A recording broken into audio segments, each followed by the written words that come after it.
Maliit na rusa, pumunta ka at hukayin ang asul na mineral doon. Kailangan itong matapos bago magdilim. Kung hindi mo matatapos, wala kang makakain na maliliit na isda. Maliit na pala ka. Mabilis, magtanim ka ng tubig sa lupa 3. At ibabad ang mga punla ng ngipin ng espiritu. Kukunin ko ang iyong alga sa hapunan. At ikaw, pusa ng kidlat, alam mo lang kumain. Halos patay na ang espiritual na pinagkukunan ng enerhiya. Dali na, punta kayo dyan para mag-generate ng kuryente.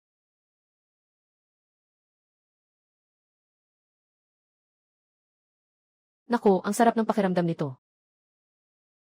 Hindi mo na kailangang kumayod punong-puno ang ani. Gising ka na pala. Sino ka? Ako si Lu Qingshan. Ikaw ang asawa ko. Grabe, baka ako'y nakalipat sa ibang panahon. Gising na ba si Qingshan? Gising nga siya. Pero mabuti nang gising siya. Hindi namin inaalagaan ang mga walang ginagawa sa bahay. Sakto, tiyak gutom na rin ang King Jiaolingyu. Pag gumising ka mamaya, sumama ka sa akin para pakainin ang mga baka. Bakit ka nalilito?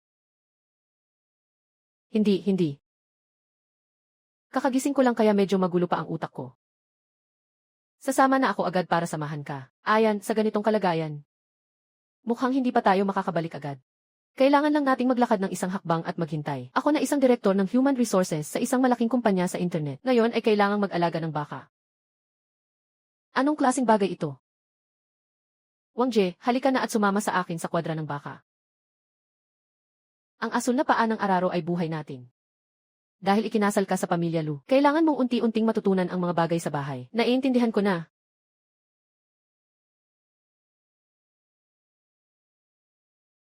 Bakit ganito ang hitsura ng baka? Ano bang nangyayari sa iyo ngayon? Ito ba ang asul na paa ng araro natin? Haha, nalito ako. Ano bang klaseng lugar ito? Bakit ang kakaibang hitsura ng baka? Halos ubos na ang bigas sa bahay. Paano pa ako makakapagbigay ng mga butil sa baka? Kailangan mong kumain ng mas marami, umaasa pa ako sa'yo. Bakit ang piki ng baka na ito?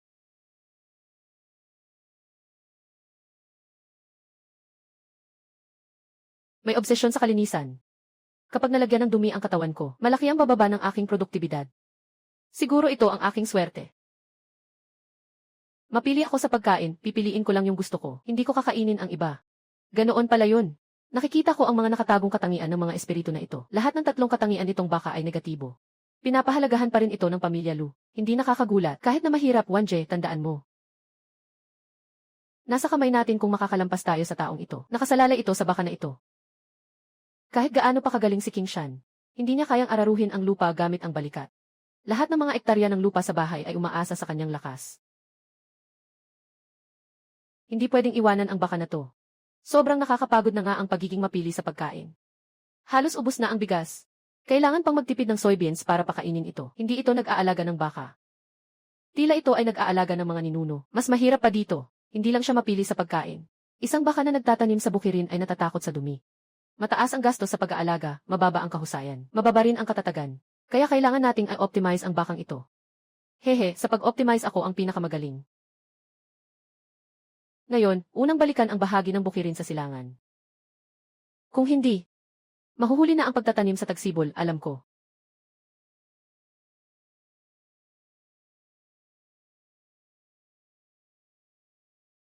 Tara na, ang ganda ng panahon ngayon. Tamang-tama para magtanim. Grabe, kahit sa daan papunta sa trabaho, naghuli pa rin ng isda. Pero swak na swak ito sa akin. Ipagpatuloy mo lang ang pangingisda.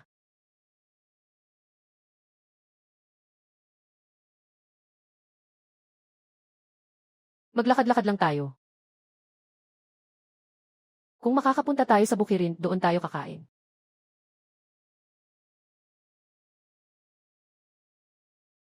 Yeswe, kung ganito ang takbo. Huwag nang sabihin na makahabol pa tayo sa pagtatanim ngayong tagsibol. Sa pagtatapos ng araw, baka hindi pa natin mabubungkal kahit kalahating bahagi ng bukid. New, Ngayon, tinuturing ka ng pamilya Lu bilang isang kayamanan. Kung ngayon ko lang imumungkahi na palitan ka, tiyak na iisipin ng pamilya Lu na baliw ako. Ngunit kapag nakita na ng pamilya Lu ang tunay mong pagiging epektibo, saka ko na muling imungkahi na palitan ka, hindi iyon kalokohan. Kundi isang paraan upang lutasin ang problema. Ano ang gagawin? Kung magpapatuloy ito, Talagang maapektuhan ang pagtatanim sa tagsibol. Inay, bukas maaga akong babangon para makapagtanim ng mas maaga. Anong silbi ng mag-isa ka? Ayaw kumilos ng baka, hindi mo ba kayang ipalakad ito? Hindi mapagkakatiwalaan ang baka ni Nanay King Shan. Anong sinabi mo? Ngayon, nakita ninyo lahat. Ang baka ay tamad at mahilig kumain. Natatakot pa sa dumi, kung ganito ang takbo, tiyak na hindi makakasabay sa pagtatanim sa tagsibol. Ano ang magagawa kung hindi makakasabay? Kahit gaano pa ito kabagal, ito na lang ang tanging baka natin. Walang ibang magbubungkal ng lupa sa bahay na ito. Inay, alam ko kung ano ang kinakatakutan ninyo. Takot kayo na baka mawala na rin ang natitirang pag-asa. Ngunit lalo tayong hindi dapat umasa ng buo sa kanya. Ang pinakakulang sa ating pamilya ngayon ay hindi isang magandang espiritu na hayop, kundi isang espiritu na hayop na talagang kayang magtrabaho. Kailangan kumain ng kaunti. Sa tamang oras, hindi dapat magkamali. Madali lang ang sinasabi mo. Saan ka makakahanap ng ganitong retail? Kung talagang may ganito, naku, naubos na yan. Nanay, may paraan ako. Kailangan mo lang ibigay sa akin ang mga bighorn sheep para ayusin ko. Mahihirap ang pamilya ni Wanje. Hindi kayang magdusa ng labis. Alam ko na dahil hindi kayang magdusa ng labis. Kaya hindi pwedeng magpatuloy na walang ginagawa. Inay, huwag kayong mag-alala. May plano ako. Talaga namang may paraan ka. Mayroon, pero hindi ko pa maaring sabihin ngayon. Anong paraan? Bakit hindi pwedeng sabihin? Nanay, maniwala ka sa akin. Sa pagkakataong ito, tiyak na hindi kita bibigin. King Shan. Bukas, samahan mo akong pumunta sa retail market sa bayan. Sige, King Shan. Ingatan mo si Wangsh bukas. Inay, aalis na kami. Sige, maaga kayong umalis, maaga rin kayong bumalik. Mag-ingat kayo sa daan. Huwag naman talagang magkaabala. Anong oras na ba ito? Bakit hindi pa bumabalik? Nandito na, bumalik na si Kuya Lu.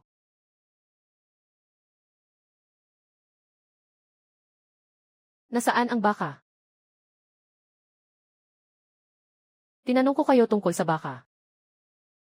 Ibinenta namin ang inang baka. Anong sinabi mo? Mayaman sa ibang nayon sa bayan ang gustong bumili ng baka. Nag-alok sila ng 16 na piraso ng mababang kalidad na espiritu ng bato, kaya't ibinenta ko na. Bagaman nawala ang baka. Pero mayroon tayong ito ngayon. Nay, huwag mong isipin na maliit lang ito. Pero maaaring marami itong nagawa at kailangan lang nito ng 2 piraso ng mababang kalidad na espiritual na bato. Sinasabi mo bang pinalitan mo ito ng asong pang-agrikultura? King Shan, bakit hindi mo siya pinigilan? Hindi mo ba alam na ang tupi bala ay ang pinaka-relax na espiritual na hayop? Ang nilalang na ito ay kumakain lang at nag-aaral sa ilalim ng araw. Umaasa ka na magtrabaho siya, parang nananaginip ka lang. Ipinagpapalit mo ang buhay ng pamilya Lu para dito. Bumalik ka na may ganitong bagay. Aba, hindi ba't ito ay isang napaka-ordinaryong tao? Mukhang hindi na nagplano ang pamilya Lu para sa pagtatanim ngayong tagsibol. Zhao, ang asawa mo ay tila masyadong matapang. Walang karapatan ang asawa mo na makialam sa amin. Bilang isang ina, may karapatan akong magsalita tungkol sa kanya, iyon ay usaping pampamilya. Kayong mga dayuhan, wala kayong karapatang magsalita tungkol sa kanya. Maghiwa-hiwalay na kayo at huwag na lang makisawsaw. Huwag niyong sisihin ako kung ako'y magiging walang galang. Wanje, sinabi mo kahapon na may paraan ka. Akala ko talaga may maisasagot ka. Pero ang ginawa mo, ibinenta mo ang baka, pinalitan ng isang lokal na baboy. Kahit na mahirap ang buhay, hindi ba pinahirapan ka ni Kinyang? Paano mo magagawa na gawing biro ang pagsasaka ng buong pamilya?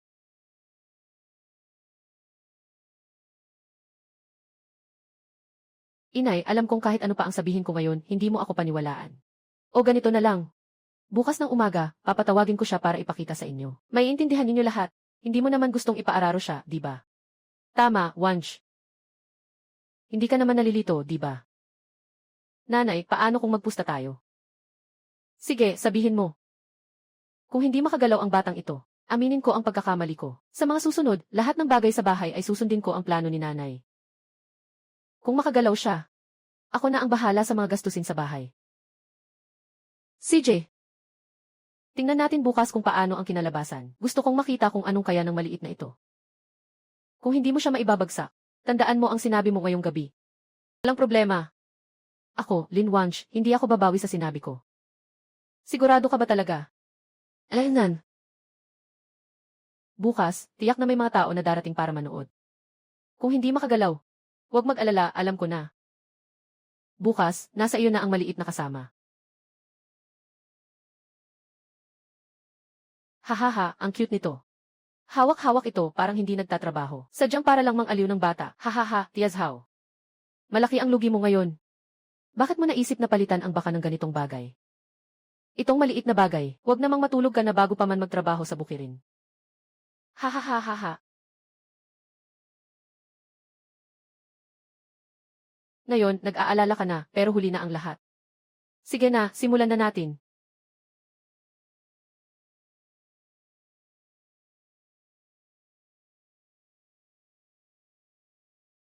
Hahaha, nakita mo ba? Nagsimulang maglakad siya.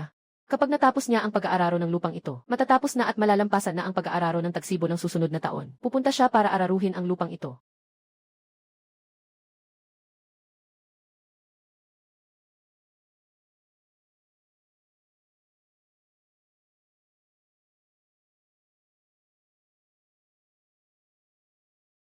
Ito ba si Tupi Baba pa rin? Sa isang kisap mata, natapos agad ang pag-aararo sa buong bukid. Paano ito posible? Hindi ba't ang Tupi Bala ang pinakatamad? Baka nananaginip lang ako. Sabi ko na nga ba, magaling siya. Hindi ito basta-basta lang. Napaluwag niya ang matigas na lupa. Paano nangyari ito? Yung Tupi Bala namin ayaw pang lumipat ng pugad dahil sa abala. Bakit mo naman ikukumpara yan sa aking master ng paghukay? Dapat mong malaman, ito ay isang kombinasyon ng pagiging epektibo, katatagan at mura. Ito ang aking asahang empleyado, number 1. Mahal, sabihin ko sa'yo. Ang maliit na ito ay hindi lang marunong maghukay ng malambot na lupa, kaya rin itong magbukas ng mga lupain. Totoo ba yan? Puro ka lang yabang. Nagtatanim ka pa. Subukan mong hukayin ang mga ugat ng puno dyan. Liu Gixiang, huwag kang manggulo. Tita Zhao, tumutulong lang ako para suriin ang produkto. Talagang mahirap yan. Naalala ko, naghukay ang pamilya Lu noong nakaraang taon. Hindi nila nahukay kung talagang mabubuksan ang balat ng tigre na iyon. Talagang mayroong kakaiba dyan. Walang kailangan subukan kay Wanje. Tara na, wag na siyang pansinin. Nanay, huwag kang mag-alala, ayos lang ito. Bata, pumunta ka roon at hukayin ang ugat ng puno.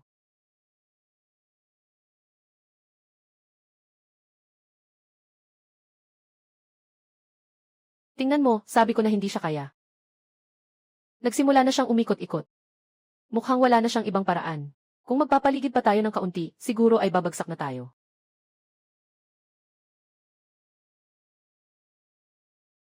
Na,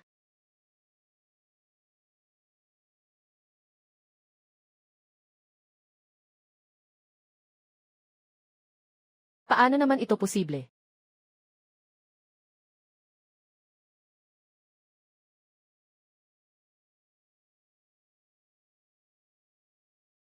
Batay sa ganitong bilis, siguro ay isang araw lang matatapos na ang buong lupa ng Lu.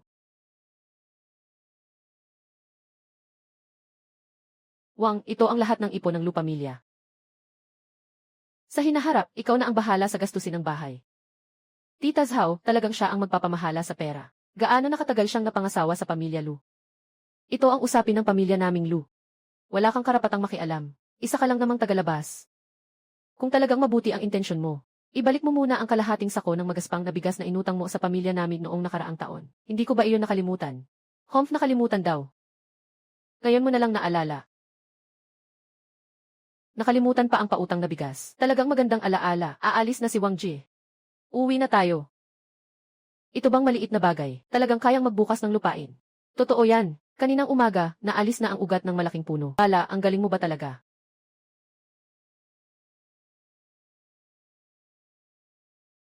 Kuya Wan. Kumakain lang ba siya ng mga tuyong dayami na ito? Kakatapos lang niyang gumawa ng napakaraming trabaho. Bibigyan ba natin siya ng kaunting lingdo para makapagdagdag ng lakas? Hindi na kailangan, hindi siya mapili. Kakainin niya kahit anong damo. Kumakain siya ng mga ugat ng damo, halamang espiritu, pati na rin ng mga dahon, lahat ay kinakain niya. Talagang hindi na kailangan ng lingdo. Huwag nang gamitin ang mga buto ng espiritu. May iba pa akong gagamitin. Sige, pero hindi mo siya pwedeng pakainin ng gutom. Huwag kang mag-alala, siguradong hindi siya magugutom. Ngayon, siya ang aming pangunahing empleyado. Anong ibig mong sabihin sa empleyado? Nagkamali lang ako, nagkamali lang. Alaynan. Ang ibig kong sabihin, siya na ngayon ang pinakatinatangi ng buong pamilya natin. Siyempre, hindi natin siya papabayaan. Nanay, Yung lupa na inararo natin ngayon ay maluwag na talaga. Bukas ng umaga, pwede na tayong magtanim. Talaga. Talagang utang na loob ni Kuya Juan sa nanay mo. Isang pamilya tayo, hindi dalawang pamilya. Laging magiging mas mabuti tayo sa hinaharap. Hindi magtatagal at makakakain na kami ng karne sa bawat pagkain. Bro, ang galing mo talagang magtrabaho. Pahiram naman sa akin ng kaunti para sa bahay. Nakita mong may kita. Agad-agad nagbago ng anyo. Ano bang maliit na tulong lang? Ano bang basta madali lang? Sa madaling salita, gusto lang nilang makuha ang pinakamalaking pakinabang sa pinakamababang gastos. Nasa kumpanya ang pera. Madami na akong nakitang ganitong paraan ng pananalita. Gusto nilang samantalahin ako. Walang pagkakataon. Gusto ni Tia na humiram ng balat ng lupa, di ba? Magkamag-anak tayo sa iisang na yun. Tulong naman. Pwede bang makahiram kay Kuya Juan? Pero ayon sa tama. Isang munang lupa, 3 kilo ng malagkit na bigas. Sa mga masamang lupa at walang taniman, dagdagan pa ng 1 kilo. Anong sinasabi mo? Kahit na magkaisa tayo sa isang baryo, gusto mo pa rin ang pera. Yung asawa ng isang baryo. Bakit hindi mo ako bigyan ng 2 sako ng bigas? Kakabenta lang namin ang aming asong pang-agrikultura. Ngayon, sobrang hirap na. Kung talagang nais ng tiyahin na magtulungan. Ang patas na paraan ay magbayad ng bigas ayon sa trabaho. Tiyahin Sao, magaling ang iyong asawa sa pag-iisip. Sa buhay, dapat ay malinaw ang lahat. Madali kang magutom, Kuya Juan, dati hindi kita pinahalagahan. Nanay, mula ngayon, hindi na pwedeng basta-basta manghiram ng tupibala. Kung talagang manghihiram, kailangang ipagpalit ito sa paggawa para sa pagkain. Ikaw, anak, mas marunong kang magbilang kaysa sa akin. Lahat yan para makaraos. Tama ang sinabi mo kanina. Anong linya ang ayon sa trabaho? Marami pang mga bagay na kailangang ayon sa trabaho sa hinaharap. Kuya Juan, hindi ka nakatulad ng dati. Ano ang hindi nakatulad? Mas maganda ba? Naghanda na ng pagkain. Pupunta ako para tulungan si nanay sa pagdala ng pagkain. Ang pamilya ng Lu ay medyo mahirap. Pero okay naman silang lahat. Sa nakaraang buhay, matagal akong nanatili sa kumpanyang puno ng panlilinlang. Sanay na akong tumingin sa mukha ng tao at kumilos ayon dito. Ngunit nang dumating ako dito, parang lahat ay iba na. Hindi ko nga masabi. Mukhang medyo nagugustuhan ko na ang lugar na ito. Kumain na si Wanje. Narito na. Ito ay niluto ng nanay para sa iyo.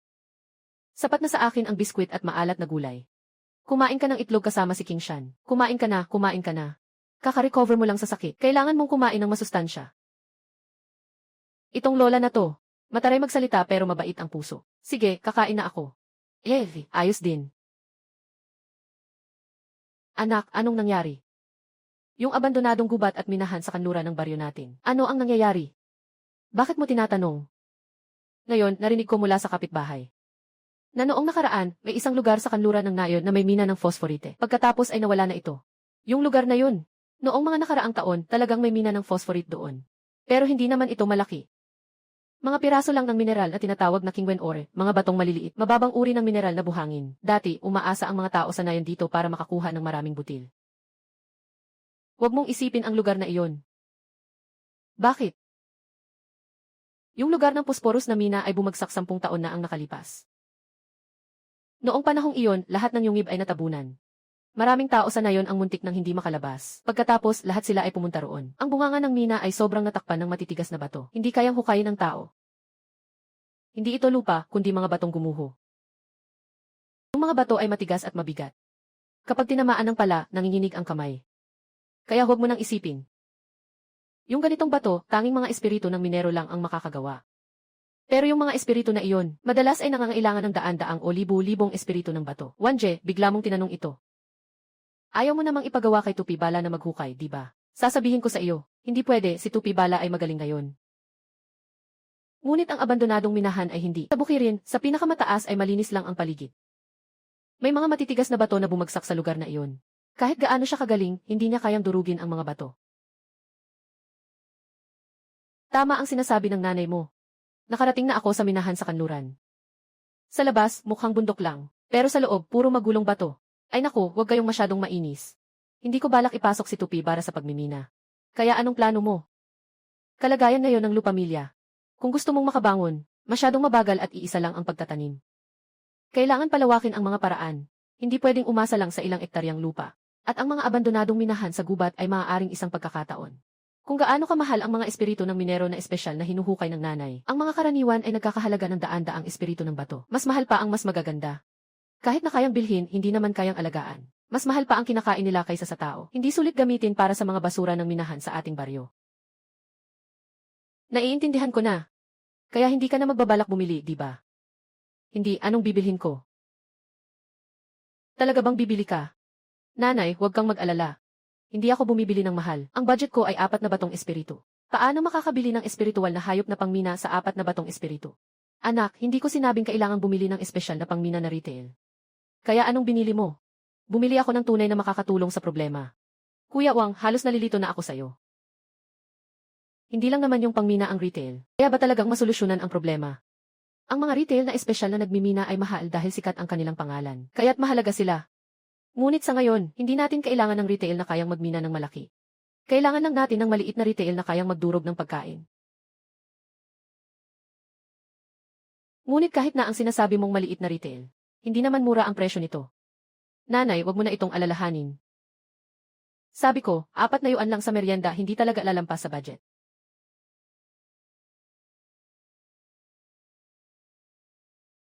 Nanay, nakauwi na kami.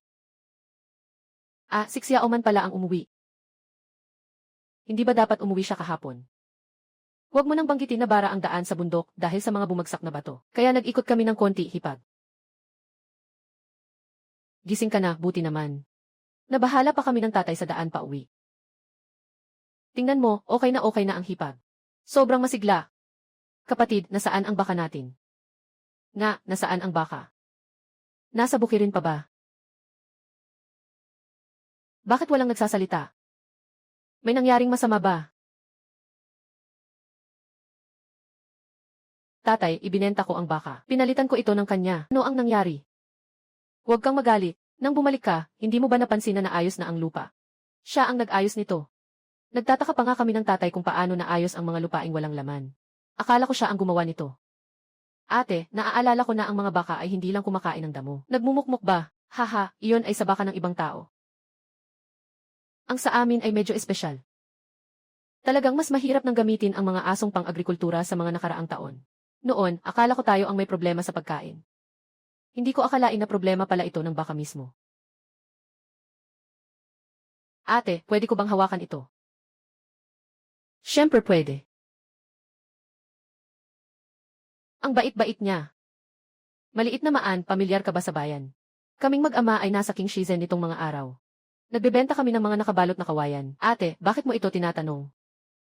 Mangwa, kahit na gusto mong pumunta sa bayan para bumili ng retail, dapat si King Shan ang sumama sa'yo. Isang maliit na bata lang siya. Anong silbi niya sa iyo sa retail market? Alam ko na ang Kingstone Town. Sige, ang anak kong si Man ay pinakamatindi. Sandali, bakit kailangan na namang bumili ng espiritual na hayop? Mayroon na bang tupi bala sa bahay? Kuya Wan, gusto kong bumili ng espiritual na hayop para magmina sa kanlurang bahagi ng nayon na iyon. Ano ng budget? 4 na piraso ng lingshai. Bibili ako ng espiritong hayop na pwedeng magmina. 4, paano iyon posible? Tatay, nanay, huwag kayong mag-alala. Hindi ako basta-basta gagastos. Bukas pupunta ako sa bayan, titingin lang muna.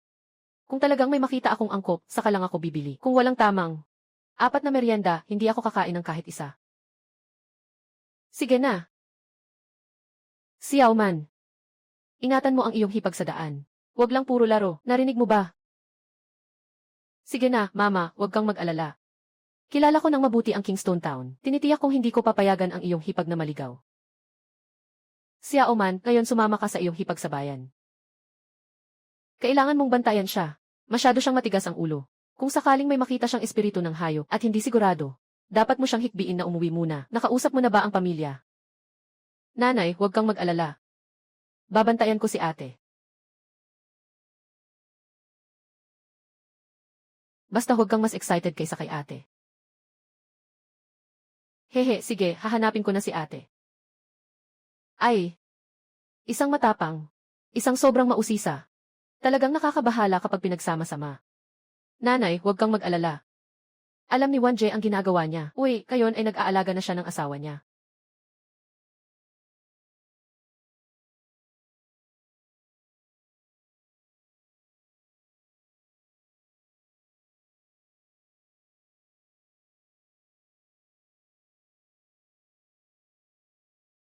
Ate, nandyan na ang retail market. Ang mga nakalagay sa labas ay mga karaniwang gamit pang bahay. Sa loob naman ay mga gamit pang agrikultura. Yung mga nasa pinakaloob ay nagbebenta ng mga espesyal na gamit. Huwag magmadali. Sige, titingnan ko muna. 8-in-law. Sasabihin ko sa'yo ng tahimik. Yung may-ari niyan ang pinakamagaling mangloko. Sinasabi niya na ang mga espiritu nila ay pinalaki mula sa mga ninuno, bloodline mula sa sinaunang panahon. Pero marami sa kanila ay karaniwang espiritu na pininturahan lang ng balahibo. Paano mo nalaman? Noong umulan, nakita kong nag-fade sila. Hehehe, si Xiao Man, ang talino niya. Dapat ilagay sa nakaraang buhay. Ito ang likas na tagapag-ulat ng merkado.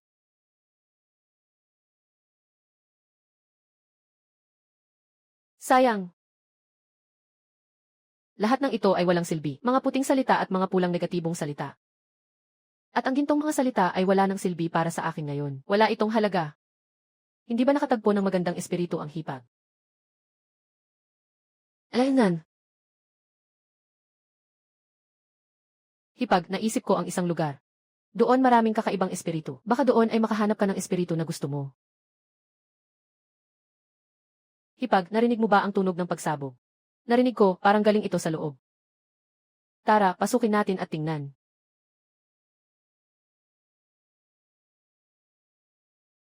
Aba, siya na naman.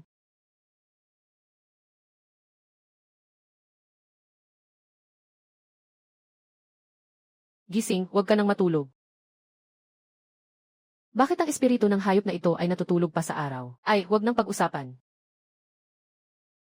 Itong taong ito ay parang aking maliit na ninuno. Ano bang nangyari sa kanya? Hindi makatulog sa araw, hindi makatulog sa gabi. Minsan pa, nag-iinit ng mga bagay. Ito ba ay hindi ang Iron Claw? Paano ito nag-iinit ng mga bagay? Sinasabi na ito ay isang uri ng beast na nagdadala. Ngunit hindi alam kung bakit. Ang kanyang mga bakal na kuko ay paminsan-minsan nagiging sanhi ng maliliit na pagsabog. Ayaw din niyang manatili sa kulungan. Ito na ang ikalimang kulungan na sinira niya. Ay! Dati, pwede pang ibenta ang mga ito sa retail. Ngayon, kahit kaunting merienda. Kapag narinig, sumasabog, walang gustong kumuha. Sandali, sino ka? Dinala ko ang aking hipag para tingnan ang espiritual na hayop. Ay naku, mukhang mga mahalagang bisita pala kayo. Sa aming tindahan ng mga espiritual na hayop, hindi kami magmamalaki sa iba. Pero sa mga pangkaraniwang espiritual na hayop, mga espiritual na hayop para sa tahanan, at mga espiritual na hayop para sa mensahe, nandito lahat. Sandali lang, Ginoo.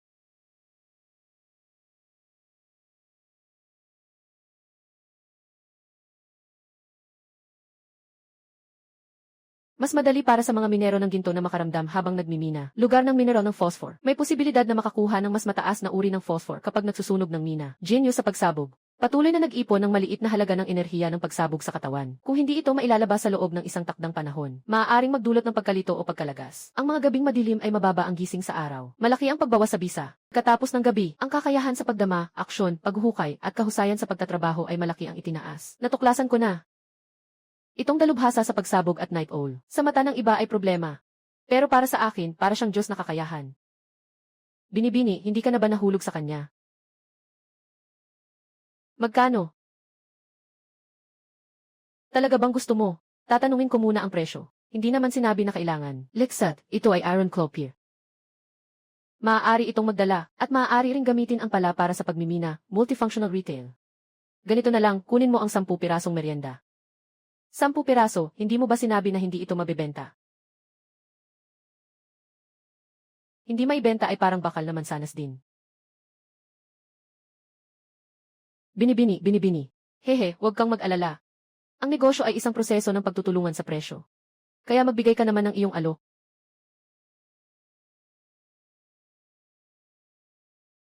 Ano, 2 piso? Binibini, sobrang baba naman ang presyo mo. May mga maraming problema ang tindahan na ito sa pagbebenta. Alam mo rin naman iyan. Kung iiwan mo rito, araw-araw hindi lang siya kailangang pakainin. Kailangan mo rin siyang bantayan paminsan-minsan dahil baka magpasabog. Kahit paano kwentahin, lugi yan.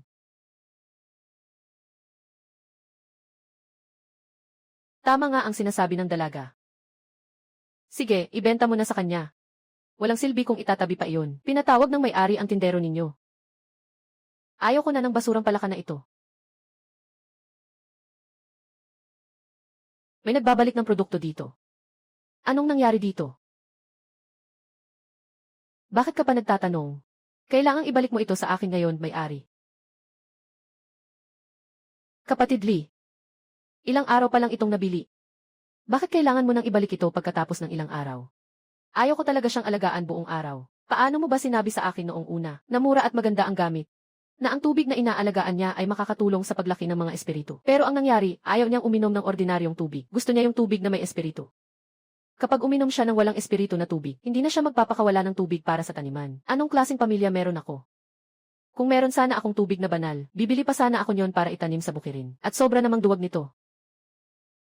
Minsan, dinala ko ito sa bukirin. Lumapit ang mga kapitbahay. Walang ginawa ito. Isang araw, hindi man lang makapaglabas ng kahit isang patak ng tubig. Isang espiritual na palaka na hindi pwedeng diligan. Tingnan mo, parang makatuwiran ba ito? Ano sa tingin mo ang gagawin ko dito? Uy, Lee. Bawasan mo ang ingay. Baka hindi pa sanay ang espiritual na palaka sa bagong kapaligiran. Hindi sanay. Kung sanay ka, itago mo na lang. Ayoko na. Dali mong ibalik ang binili ko. Hipag, ang palakang lingwa, ang arte naman.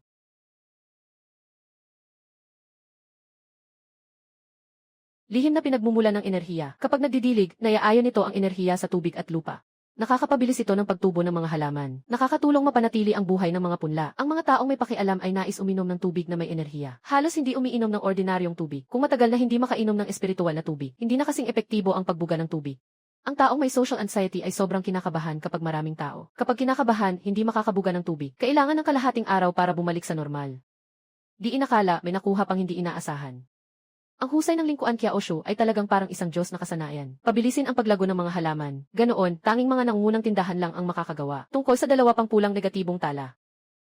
Kung malalaman lang ang dahilan, maaaring ganap na maiwasan. Ipatakaran ang maliit na tindahan ni Kuya Lee Wanshu. Kapag naibenta sa retail at nailabas na ng tindahan, hindi na tinatanggap ang pagbalik o pagpapalit. Hindi na maaaring ibalik. Nang ibenta mo ako noon, hindi mo naman sinabi na ayaw niya ng ordinaryong tubig. Kung hindi ka magbabalik, mananatili ako sa harap ng tindahan mo. At doon ay patuloy akong sisigaw. Na ang mga espiritu ng hayop na binibenta nyo sa Wanshu Xiaopu ay mga spoil. Ninuno.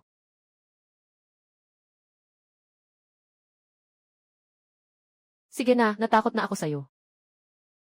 Ibalik mo ang 6 na piso para sa snacks. Bakit 6 na piso lang? Hindi ba't nagbigay ako ng 8 na piso? Ilang araw mo na itong ginagamit? Ibalik mo na lang ang 6 na piso. Tinuturing na ito sa katagalan ng pagiging customer. Kung magpapatuloy ka pa, wala na akong ibabalik. Swerte na lang. Ay, talaga namang swerte-swerte. Ginoo ng tindahan.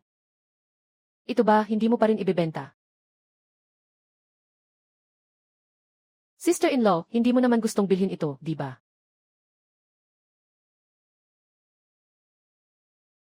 Binibini, narinig mo na siguro. Nadinig ko na. Nadinig mo na, pero gusto mo pang magtanong ng presyo. Depende na lang sa presyo na ibibigay mo kung seryoso ka o hindi. Ang batang babae na ito ay talagang kakaiba. Laging pumipili ng mga depektibong produkto. Ganito na lang, ang fulong lingwa ay orihinal na 8 batong espiritu. Ngayon, ang Aaron Clopier at fulong lingwa ay sabay na. Ibebenta ko sa iyo ng 8 batong espiritu. Sabay na 4 na bato. 4 na bato, batang babae. Sobrang galing mo sa pagtawad. Ganito na lang, hindi na pwedeng bawasan ang 6 na merienda. Kung bawasan pa, hindi na ako magbebenta. Mukhang talagang hindi na pwedeng bawasan. Sa pagkakataong ito, 4 na merienda lang ang dinala ko. Ano na ang gagawin ko?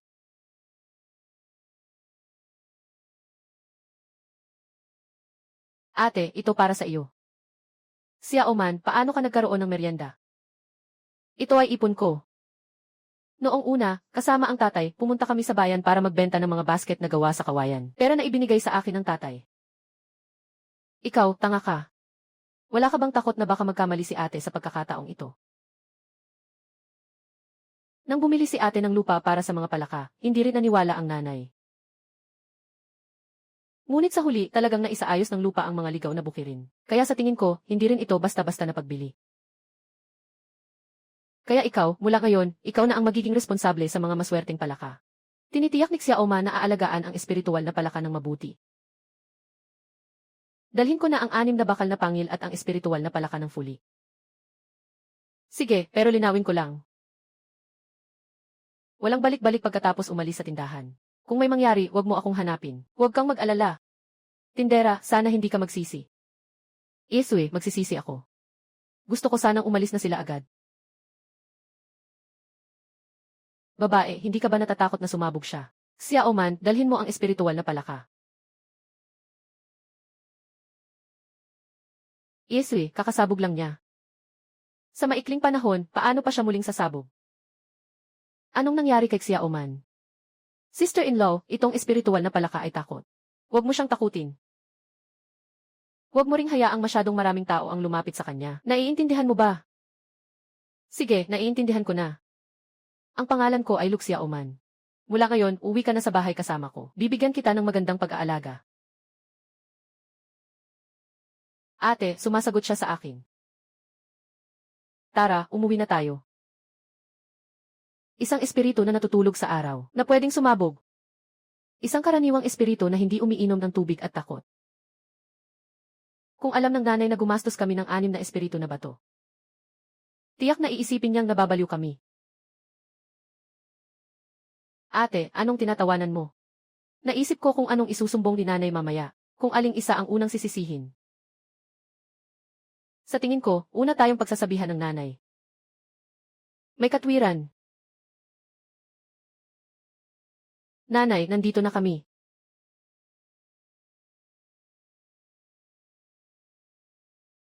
Bumili kayo ng 2 espiritu. Magkano? 6 yuan. Ilan? 6 yuan. 4 na piraso ng merienda lang ba ang kinuha mo? Yung natirang 2 piraso, ako ang nagbigay. Ano, ikaw ang nagbigay? Nay, huwag kang magalit. Ipapakita ko sa'yo. Malalaman mo kung sulit ba o hindi. Lee. Kunin mo yung mga bato sa loob.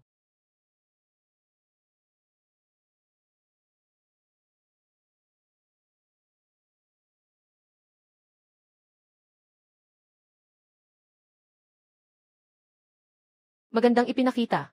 Bibigyan kita ng dagdag na pagkain mamaya. Talaga namang kahanga-hanga. Pero Wanje, hindi ba't sinabi mong bibili ka ng retail na pangmina? Nga, hindi ba't ang Iron Claw Pier ay retail na pang-transport? Huwag kayong magmadali. Ang tunay na sorpresa ay nandyan pa sa likod. Siksi Yaoli. May naipon ka ng ilang enerhiya ng pagsabog sa iyong katawan, di ba? Pumutok mo ang batong iyon. Lahat, lumayo kayo.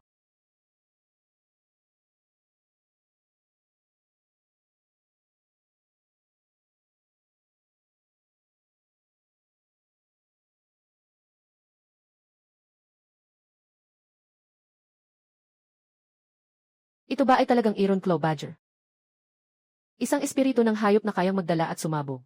Huwag nang sabihing 3 pirasong espiritu ng bato. Kahit na 300 piraso, hindi mo ito mabibili. Totoo bang nabili ito ni Wanje sa halagang 3 pirasong espiritu ng bato? Ang hipag talaga, sa kabuuan, 6 na batong espiritu lang ang nagastos. Ano sa tingin mo, sulit ba itong espiritong hayop? Bukod pa rito, kaya rin niyang madama ang mga deposito ng Phosphorus. Sobrang sulit. Parang nakahanap ng kayamanan. Ang Iron Claw tanukin ng hipag, sobrang lakas na rin. Kaya rin ba niya yan?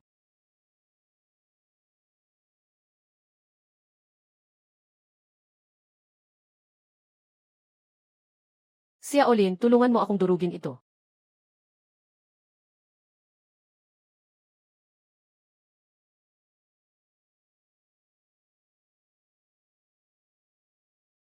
Hipag, naamoy niya si Xia Oman. Ikaw, pakainin mo siya. Inumin mo, ito para sa'yo.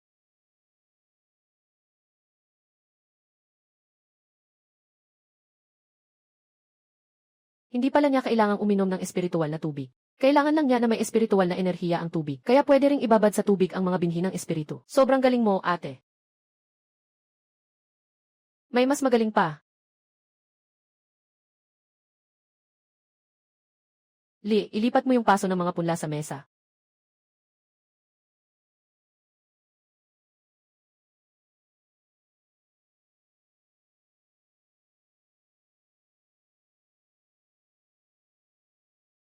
Huwag kang matakot, maliit na pala ka. Magdilig ka ng kaunti sa mga punla. Sapat na yung kaunti.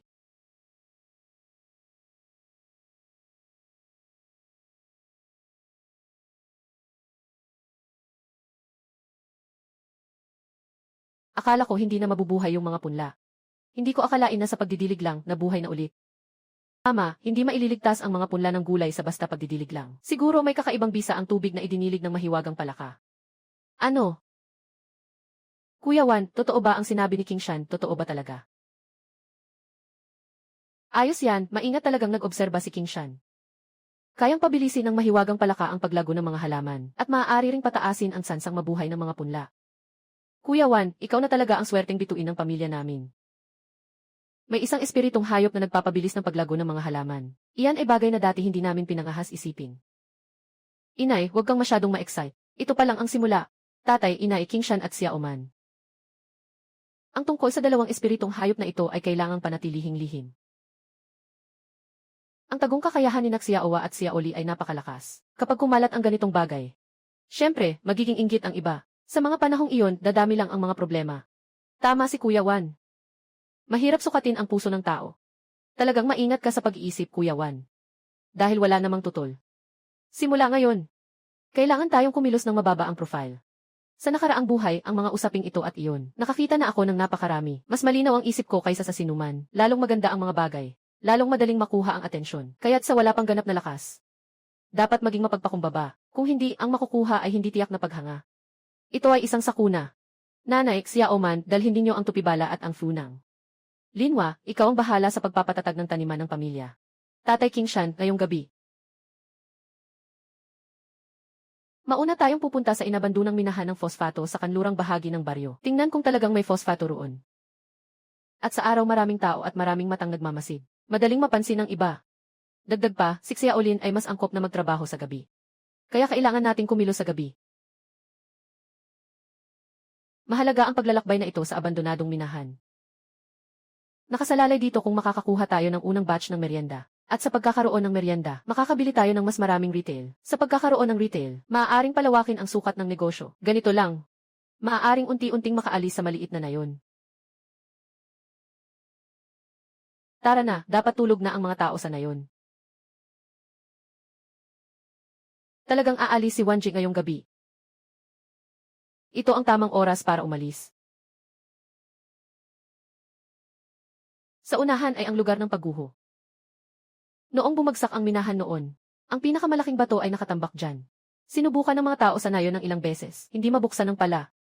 Pati ang bakal na panghukay ay nabasag. Tatay, saan ang pinakaligtas?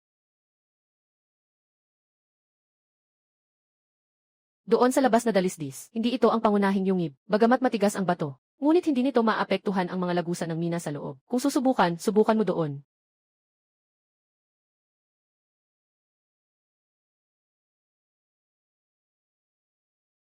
Nakakamangha talaga. Naghahanap pala siya ng mina. Nahanap na. Xiaoli, pasabugin mo ito rito. Tatay King Shan, umatras tayo ng kaunti. Lalala.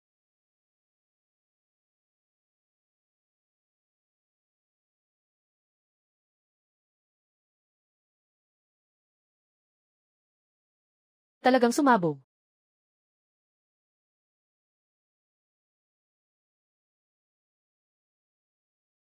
Ito ang Kingwen Mine.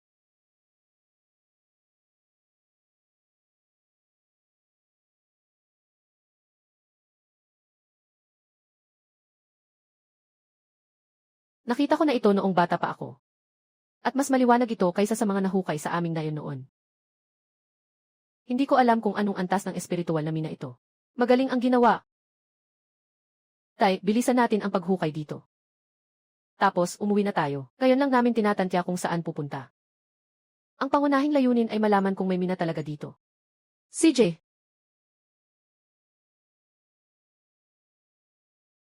Bumalik na si ate. May nakuha ka bang mineral?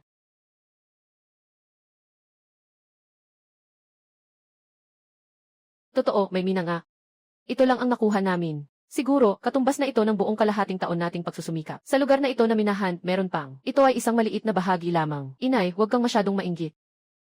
Bukas, pumunta si King Shan sa bayan at subukang magtanong tungkol sa presyo. Yung mga minang ni Xiaoli na may berdeng guhit, dapat mas maganda ang kalidad kaysa sa karaniwan. Sa oras na yon, huwag magbenta ng masyadong mura. Sige, naiintindihan ko na. Sige, hindi na maaga. Magpahinga na kayong lahat ng maaga. Nabenta na ba, kuya?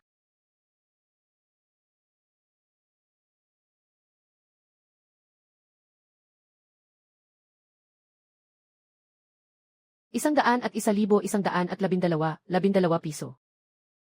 Mababang uri ng espiritual na bato. Paano mangyayari yon? Ang kingwen na mineral, hindi naman dapat ganito karami ang mabenta. Sinuri na ng may-ari. Sinasabi na ang ilang pirasong berde na minahan ay mas purong kaysa sa karaniwang berde na minahan. Maaaring direktang gamitin bilang pantulong na material para sa mababang antas na tagagawa ng kagamitan. Kaya mas mahal ito kaysa sa karaniwang berde na minahan. 8-in-law. Ang Iron Claw Leopard ay binili niya mismo. Grabe, sa unang pagsubok pa lang ng minahan, nakabenta na siya ng 12 pirasong merienda. Kuya Bao, ano mo balak ayusin ang mga merienda na ito? Magpatuloy sa pagbili ng mga retail. Bumili pa, kakabalik lang ng kita. Nanay, isipin mo. Ang mga merienda ay hindi dadami kailanman. Pero kung tama ang paggastos, mas marami pang merienda ang maaaring makuha. Mas marami pang merienda. Tama, tingnan mo. 3 piraso ng Iron Claw Pear na binili ko. Sa unang pagsubok sa pagmimina, kumita ako ng 12 piso. Kung walang Iron Claw Pear, kikita ba tayo ng ganito? Kaya basta tama ang biniling retail. Ang pagbili sa kanila ay hindi gastos, kundi isang paraan ng pagbili ng tulong para kumita. Naiintindihan ko na, si Wang Jinyan ay susunod na sa iyong mga plano. Magtiwala ka lang at gawin mo. Lahat ng pamilya namin ay susuporta sa iyo. Ako at ang asawa ko.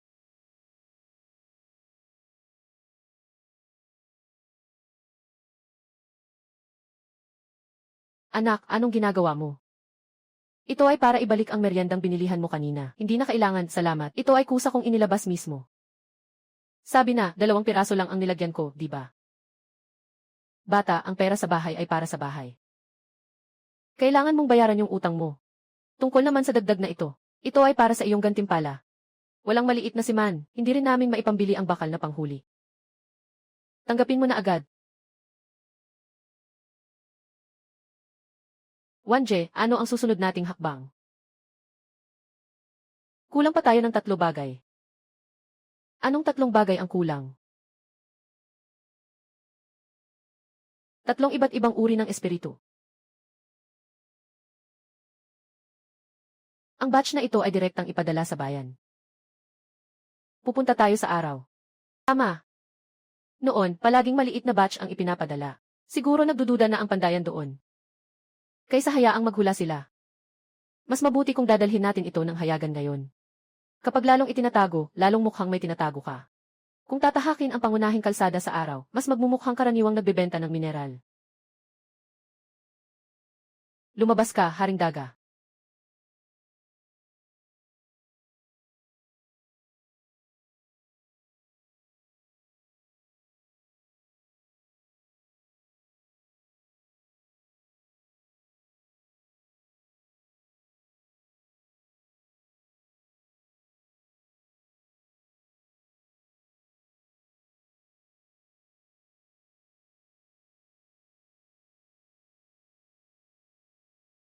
Talagang magaling ang mga munting ito. Kung aasa lang tayo sa ating mga kamay para isa-isang buhatin, huwag nang pag-usapan ang mga maliliit na piraso ng mineral, kahit ang mga malalaking piraso ng mineral na ito. Mukhang abala tayo hanggang sa madilim at hindi pa rin matatapos.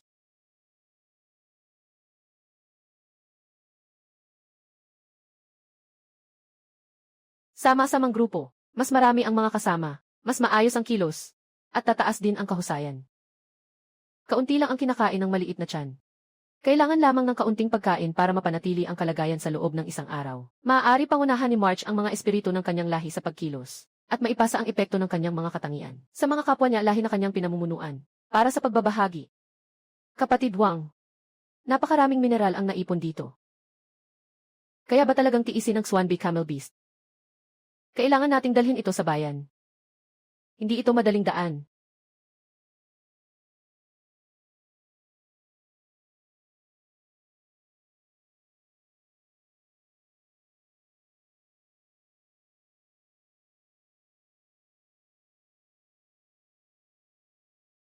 Diyos ko! Ang dami ng mineral na ito. Wala siyang nararamdaman kahit kaunti. 1J. Magkano mo nabili ang espiritu ng halimaw na ito? 80 piraso, sulit ba? Sobrang halaga ng batong espiritu na ito. Kung tayo ang magdadala ng mga mineral na ito,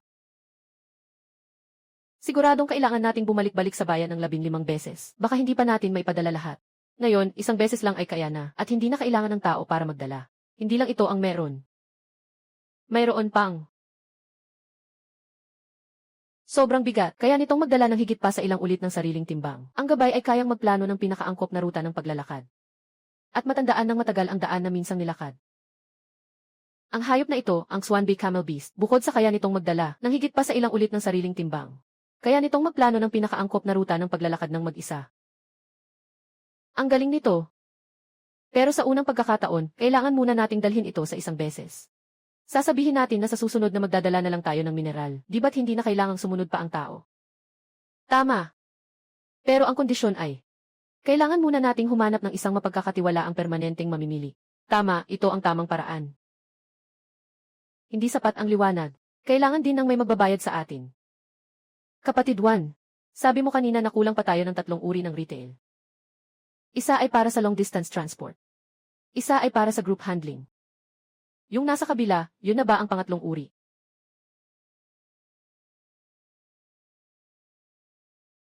Hindi pa panahon niya para magpakitang gilas. Pero sa tingin ko, malapit na rin ito. Baka nga makikita natin ngayong araw. Sige na. Ngayon, dalhin muna natin ang batch na ito sa bayan para ibenta.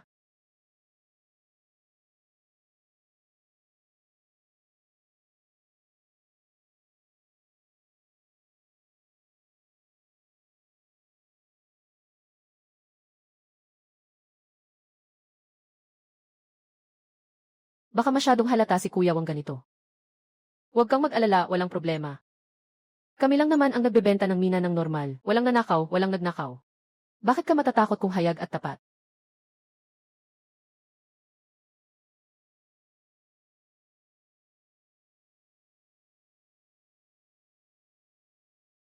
Hahaha, Kuya Lu. Ang dami mong dinala ngayon, ah. Marami nga ang dinala mo ngayon. May-ari, tingnan mo. Hahaha, sige, sige. Shoo, magbaba ng mga kalakal.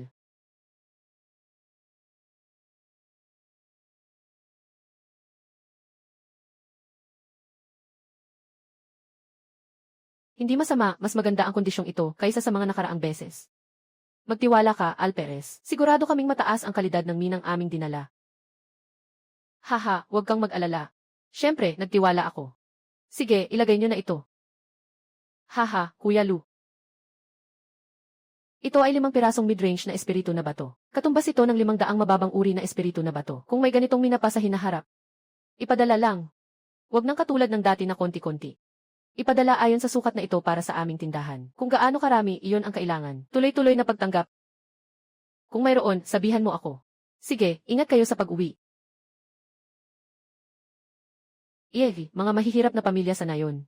Akala nila kayang panatilihin ang yaman na ito. Boss, sasama na ba muna kayo? Tingnan natin kung saang daan sila babalik. Daan mong dalhin ang espiritu ng hayop. Maghanap ng lugar na walang tao para linisin ng maayos.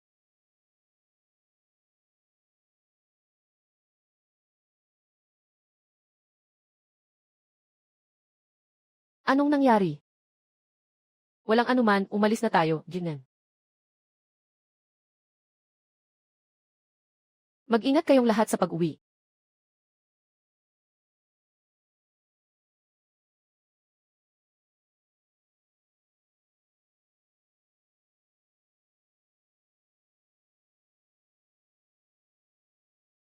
Lumabas na kayo, kasama na ang lahat. Pagod ba kayo?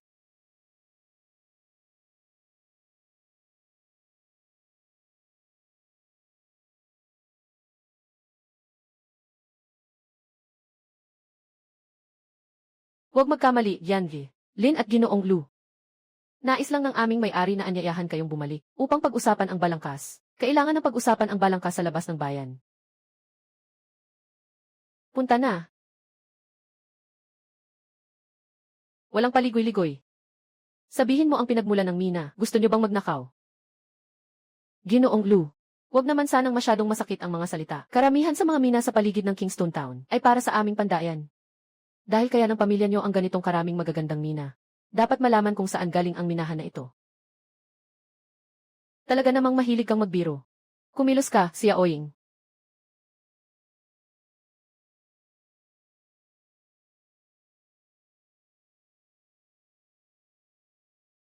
Pagkilala sa intensyon ng pagpatay, maaari nitong madama ang presensya ng mga may intensyon na umatake sa paligid. Ang Diyos ng bilis ay kayang maglabas ng napakabilis na bilis sa maikling panahon. Pagkatapos gamitin, papasok ito sa isang panahon ng panghihina. May mataas na pagdududa sa mga estranghero.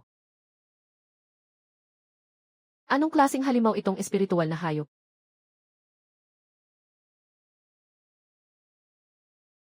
Binibining Lee, utos lang ito ng may-ari ng tindahan. Kung mapagbigyan mo ako, palampasin mo na ako sa pagkakataong ito. Tindahan na nakarehistro sa Kingshitown Commerce House. Kailan naging katanggap-tanggap na humarang ang mga tindahan sa daan at pilitin itanong ang pinanggalingan ng mga paninda?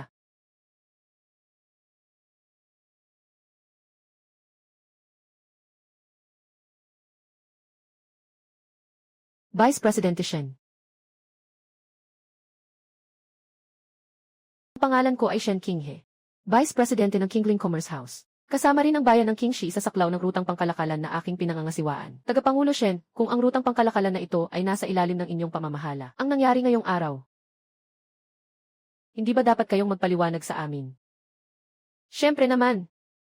Bise Tagapangulo Shen, ito ay isang hindi pagkakaintindihan. Gusto lang ng aming tagapangasiwa ng tindahan na anyayahan sila pabalik sa tindahan para mag-usap. Hindi ako tumahimik.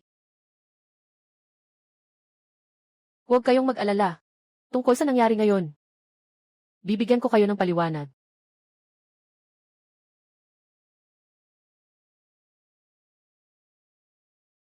Binibinilin. Magaling kang gumamit ng mga espiritong hayop. Huwag kang mag-alala, wala akong masamang intensyon. Iniisip ko lang na baka karapat-dapat na makatrabaho si Binibinilin. Pasensya na, medyo maingat siya sa mga estranghero. Ayos siya, isang espiritong hayop na talagang bagay bilang tagapagbantay. Hindi ko alam kung paano gustong makipagtulungan ni Tagapangulo Shen. Simula ngayon, ang mga mina mo ay dadaan sa Kingling Trading Company ko. Susuriin ko ang puridad at ipapresyo batay doon. Mas mataas ang presyo ng 10% kaysa dati. Siyempre, bukod sa mga mina. Kung may iba pang kalakal si Binibinilin, pwede mo rin itong ibenta sa amin sa Kingling Trading. Bakit niya biglang sinabi iyon? Baka alam niya na may iba pa akong paninda na kailangang ibenta. Nagbibiro po kayo, Pangulong Shen. Isa akong mahirap na sambahayan sa baryo. Maliban sa ilang mineral na kinukuha mula sa mga abandonadong minahan, saan pa ako magkakaroon ng iba pang paninda? Walang problema, pag-usapan natin ang tungkol sa mga mineral. Kung handa si Ginoong Lin na makipagtulungan, sa unang 3 batch ng mina, maari naming ibigay muna ayon sa maikling pagputol ng gas. Anong kalidad? Sa Kingling Trading, sinusunod ang tamang proseso sa pagtaya. Tungkol sa pinagmulan ng mina. Kung paano ito mina? Hindi ko na itatanong. Sa maikling panahon, kung sa tingin ni Yanli, Ruolin ay mapagkakatiwalaan ang Kingling Trading. Magsasalita tayo muli, sa mahabang panahon kung sa tingin mo ay hindi angkop. Pagkatapos ng 3 kargamento, ititigil ang pakikipagtulungan, hindi magtatanong ang Kingling Trading. Hindi kanila mahihirapan, hindi rin naman sila magpapadala ng tao para magmasid. Ano sa tingin mo, Ginoong Lin, sapat na ba ang pagpapahalaga na ito? Dahil si Pangulong Shen ay ganito kaseryoso. Ano pang dahilan ko para tumanggi?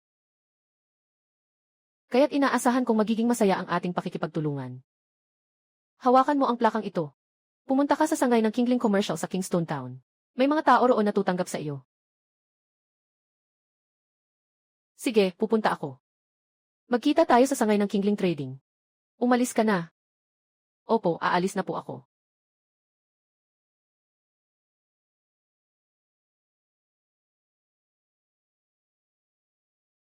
Kuya Wang, mapagkakatiwalaan ba si Vice Tagapangulo Shen? Hindi pa natin matitiyak. Makipagtulungan muna tayo sa 3 batch at tingnan ang sitwasyon. Talagang kulang tayo ng isang matatag na kasosyo. Hindi na magtatagal. Malapit na ring makuha ni Lin Tian ang kanyang ani. Huwag na munang isipin yan. Mahalaga munang umuwi. Siguradong nag-aantay na sina nanay at siya uman.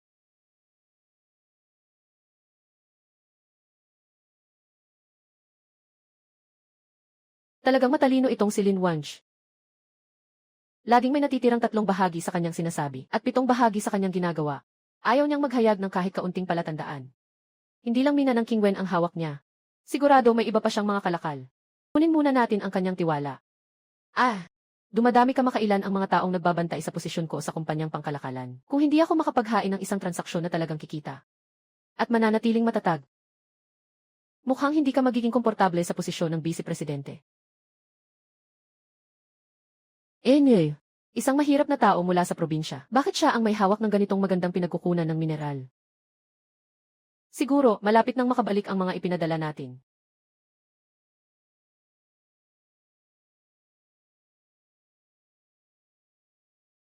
Vice President Shen, bakit kayo mismo ang dumating? Kung gusto niyong dumating, dapat sana ay nagpadala kayo ng mensahe ng maaga. Ako si May-ari Qian. Ang karapatang mangolekta ng mineral na ibinigay sa iyo ng Kingling Trading House ay para magnegosyo. Hindi ito para dalhin mo ang mga tao para humarang sa daan at agawin ang mga suplay. Vice Tagapangulo Shen, lahat ito ay isang hindi pagkakaunawaan. Sinabihan ko lang ang mga tauhan na magtanong. Wala akong balak manakit. Tanungin mo. Akala mo ba talaga na tanga ako? Si Sheng, ang kasamahan sa pagsasanay sa ki. Si Heihu, ang tagahampas. At isang Red Flame Lizard pa. Sa labas ng bayan, sa makipot na bangin, humarang sa grupo ng mina ng Lujaya. May mga ebidensyang formal at impormal na tiyak. Si Vice President Shen, ali ako. Ang pabrika ng paggawa ni Qian ay ipapahinto ang pagtanggap ng mina ng 1 buwan. Hindi pwede, Vice President Shen. Kung ang pabrika ay hindi tatanggap ng mina sa loob ng 1 buwan, matatapos ang pabrika na ito. Ang deposito ng negosyo ay 10 kuha. Ng mid-level spirit stones, kung maglakas loob kang gumawa ng susunod. Dapat alam mo ang mga magiging resulta. Naiintindihan ko. At simula ngayon,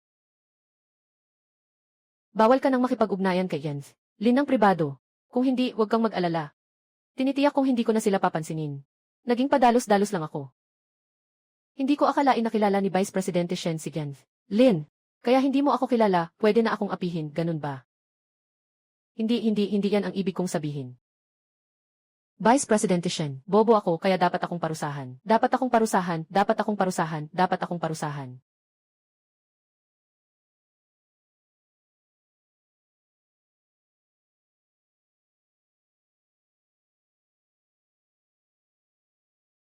Ginoong Pangulo, talagang iniisip mo bang sulit mag-invest sa Pamilya Lu? Hindi Pamilya Lu, kundi ang dalagang Lin. Isang mahirap na dalaga mula sa baryo. Ngunit kayang pangasiwaan ang mga espiritong hayop ng napakahusay. Ang pinakamahalaga, alam din niya kung kailan dapat magtago. Kung kailan dapat makipag-usap. Kaya paano mo naman palalampasin ang taong ganito? At tiyak na may iba pa siyang itinatago. Ngunit, Pangulo, ang mga tao sa tindahan ay matagal nang nakatingin sa iyong kinaroroonan. Kaya kailangan ko ng isang bituin na hindi nakita ng iba.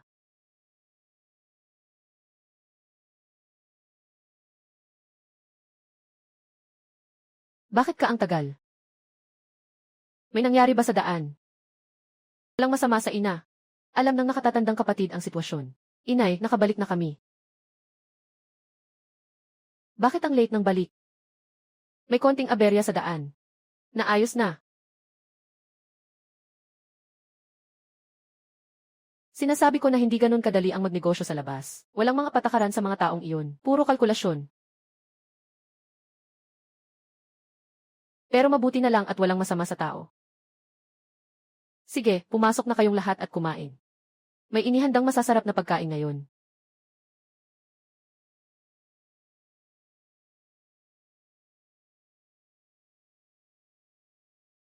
Tia, malapit na bang kumita yang mga iyan? Hindi pa, masyado pang kulang yan. Kasing laki na iyan ng ani namin sa kalahating taon, kulang pa rin.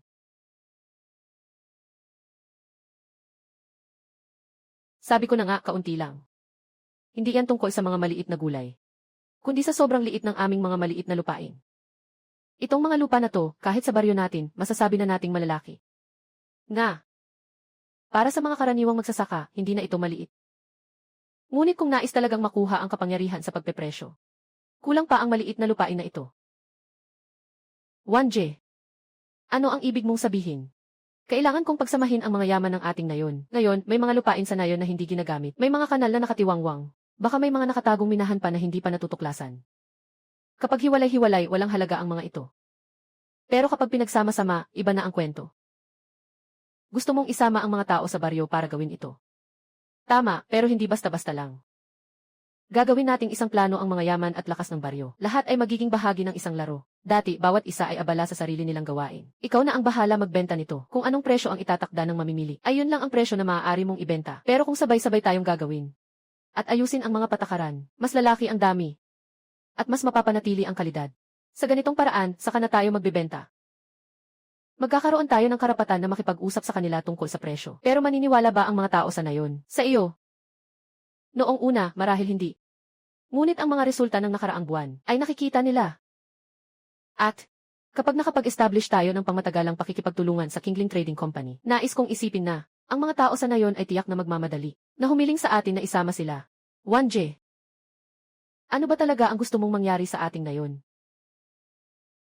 Gusto kong magkaroon ng magandang buhay ang lahat. At hindi na mangahas ang mga tagapamagitan na maliitin tayo. Dahil tayo ay mga mahihirap sa nayon, binubuli tayo. O, ang puso mo, mas malaki pa kaysa sa akala ko. Hindi naiintindihan ng ina mo ang mga iyon, malalaking plano. Pero alam ng ina mo na totoo ang hangarin mo para sa pamilyang ito.